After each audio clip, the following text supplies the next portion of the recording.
we're back again today because lots of our fans and viewers have been writing in to ask Don specific questions about Gimme the Gig and about the industry. So we have a few today that we'd like to run by you. Good. Tina asks, Yes. and she actually has a salutation, Dear Don, Yes. did you believe a progressive band could actually make the rock charts with a song longer than 3 minutes? Dear Tina, yes, I do. Thank you. I think that a great song will cut through no matter what. Yeah. So do you think that there has been in the past a time limit on music and now it doesn't really matter, or has there always been kind of open-ended?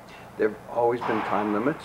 I mean, radio stations want to put commercials in there. Right. You know, so, and then a song like Hey Jude will come along that's 7 minutes and they have to play it. Right. When I was a teenager, you had Inagata Devita that was 15 minutes long. It used to get played on the radio. Right. Yeah, people make room for great songs. I believe that. Very good. Well, thank you, Tina, for your question. Jahari has another question. I recently read that you're Chief Creative Officer for Blue Note Records, like we mentioned earlier. What type of artists will you be looking for to get signed in the future? And I think that probably applies to Gimme the Gig, too. I think you're absolutely right. I'm interested in originals. People who are original. Don't be just like something else and expect to get anywhere. At least at Blue Note Records or Gimme the Gig. That's right.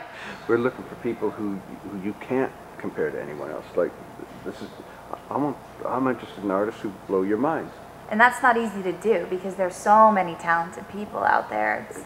There's so many talented people, and there tends to be a reactive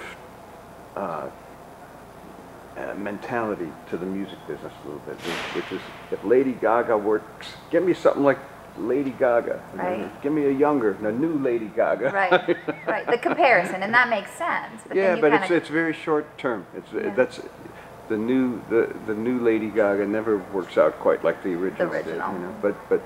But she's an original.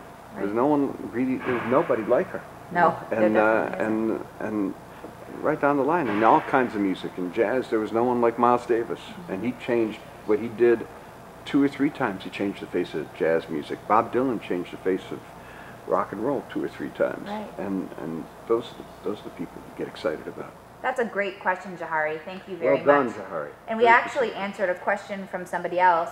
Nick was asking about how you're going to judge Gimme the Gig too, so that was great. That's how, Nick. Yeah. Thanks for your question, Nick.